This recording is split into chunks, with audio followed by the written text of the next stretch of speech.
Why is changing our perspective so important? And what will it bring you? In this video we will discover how significant a change perspective can be. Have you ever experienced a point in your life where you wanted to do things differently, but your old habits prevented you from actually doing them? Quit smoking, do more sports, living a healthier life, take a different job for example, or make more time for your children. We probably all recognize one of these intentions. We have good intentions, but implementing them often seems more difficult than we thought. This is because our habits are recorded in neural patterns in our brain. The neural patterns in our brains are, as it were, ingrained car tracks. And without us noticing, we are being pulled back into that old track again and again. And if you want to change and you slightly move out of that old track, then it's often challenging, because you slip back in the old track. So sometimes it's just better to make really radical changes in your life or in the situation in which you find yourself. But you don't just make a radical change. Such a radical change is often preceded by a radical change of perspective or mindset. You have to come to see things from a different perspective and therefore want to do things differently. These are often radical moments in life when extraordinary things have happened, and moments that you have come to see later as turning points in your life. I would like to tell you a personal story that illustrates this change in thinking and acting, and especially what it can bring. In 2002, I founded a technology company that helped organizations to drastically accelerate their pace of innovation. We had beautiful and also large organizations as clients. Think of energy companies, banks, insurance companies, and large retail brands. These mostly large companies hired us to help them think and behave differently. These were often companies or organizations that knew that their current business model wouldn't survive for long in these rapidly changing times. As an organization, we quickly learned that it is really hard and difficult to make radical changes in a culture or in a product or service within the walls of a traditional organization. An organization has habits and also a kind of immune system that comes into action when extreme changes happen within the organization. We therefore often facilitated a kind of external incubator for clients. So we created a kind of separate startup, a small startup outside of the walls of the organization that helped them to create a new culture, new services, products and technology. And this way of working worked 8 out of 10 times. But despite this, we still saw certain organizations returning to their old familiar behavior. I discovered that this often had to do with fear of the unknown, new processes, new products, new services, and new markets. Actually, the fear of change. The reptilian brain of these organizations experienced stress and went into fight, flight, or freeze mode, and therefore stopped the intended change. And as a result, these organizations faced downfall even faster. And I never really understood this. If you know that your current business model is finite and will lead you to your downfall, why is it that you still fall back into your old habits, even though you know that those habits mean the end of your organization? Logically, I knew that fear of the unknown could push people and organizations back into old habits. But I only really understood it when it happened to myself. It's 2012 and I'm sitting with my wife in a room with dimmed lights. And there's that typical hospital smell, the smell of disinfectant. In the distance you can hear the beeps of medical surveillance equipment, and suddenly a female doctor comes in and she sits down in front of us. It was one of those typical old-fashioned white-dressed doctors with a stethoscope around her neck. Mr. and Mrs. Kromme, I'm sorry to have to tell you this, but your daughter's health problems are more serious than we first thought. We've just completed her heart surgery with many setbacks, and we believe that her heart problems are caused by a very rare genetic disorder, found in only a handful of children in the world. And all these children unfortunately died a few months after their birth. And there's no easy way to tell you this, but her condition is incurable. And we have decided that your 3-month-old daughter will get a terminal diagnosis. And with this in mind, we have to follow protocol.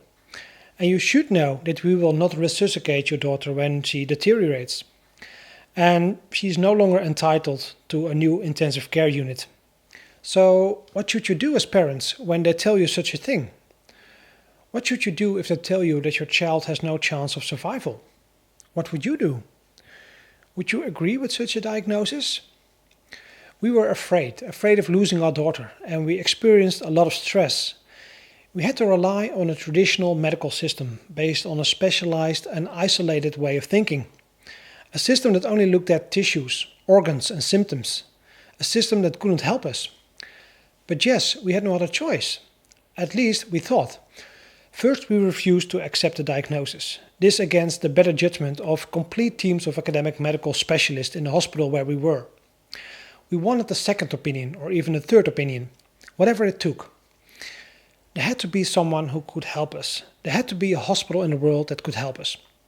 3 months later, you find me in the same hospital, sitting on the side of my daughter's bed, while I read another book on holistic health.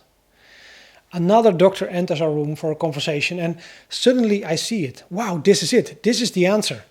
I think I have the answer. Look, I know you are the doctor with all the medical knowledge, but I just read a book that gave me the insight on how to save our daughter's life. And I want us to give it a try. At least give it a chance. Sorry, Mr. Kromme, your daughter is our responsibility and we cannot allow new treatments or therapies within our hospital. What do you mean you won't allow it? 3 months ago, you told us that our daughter would die within a few weeks or a few months. And now she's still alive. And you are not giving her a chance for this treatment? You know what? I just made my decision. Yes, I know this hospital is a safe environment medically, but it's also an environment without hope. And your intention is not to make her better. This new therapy offers opportunities and you are not even willing to try. I think our daughter deserves better than that. And if you don't treat her here, we will look for a solution to treat her at home. We will find people who help us. There has to be a way.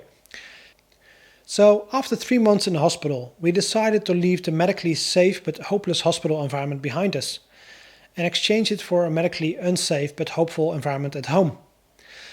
Our home became an intensive care unit with nurses, medical devices and medication. And we had to become medical specialists ourselves to take care of our daughter.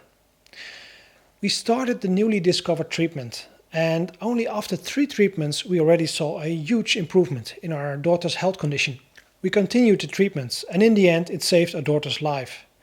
It is now 2021 and our daughter Lieke is doing great. She's almost 10 years old and goes to school and she leads a very normal life. After much struggle, the doctors have declared her healthy. And after a lot of struggling and discussions, they have lifted her terminal indication. And she's now entitled to life-saving surgery again. The doctors now call our daughter a non-scientific child, but of course we know better.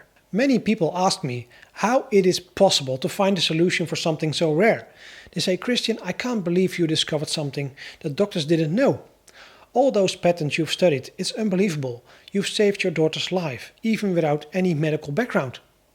My answer to that is actually the same over and over again. Our medical system is fully specialized and divided into subcategories. We have a separate medical branch with doctors and specialists for each type of tissue or organ. Only here we forget to look at the bigger picture, at the holistic picture. And that is what I did. I started looking at the bigger picture. And because of that, I was able to find a solution that doctors could never have found. After months of intensive research, I developed a totally new and holistic view on health. I discovered that living cells are just like people. Cells solve problems in the same way and order as people do. And the deeper I researched holistic health, the more parallels I saw between organisms and organizations and between biology and technology. And these insights not only saved the life of our daughter, but they also gave me unique insights into the relationship between biology and technology and how nature solves problems in a holistic way.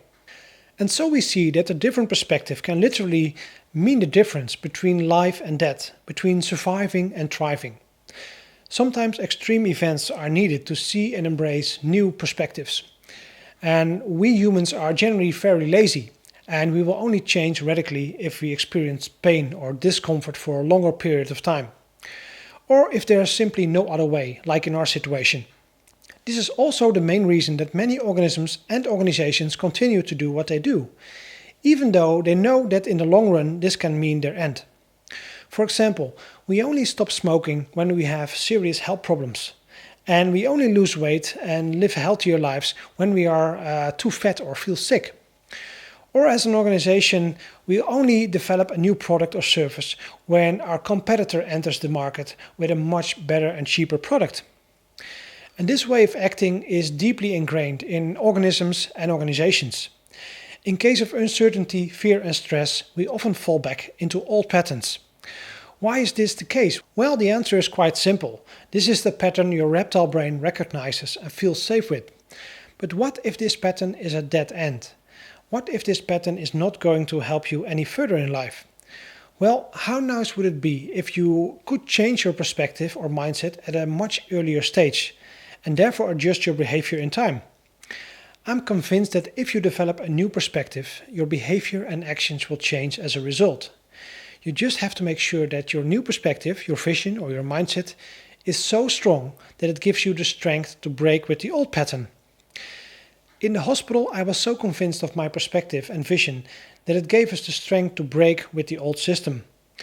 It gave us the strength to take our daughter out of the hospital and try a different way of treatment and healing, against the advice of medical specialists. And I absolutely do not encourage to ignore doctors' advice, but I felt strongly that in our case it was the only right choice. Well, we have come to the end of this video again. I hope you found this video inspiring to watch, and I look forward to see you in the next video.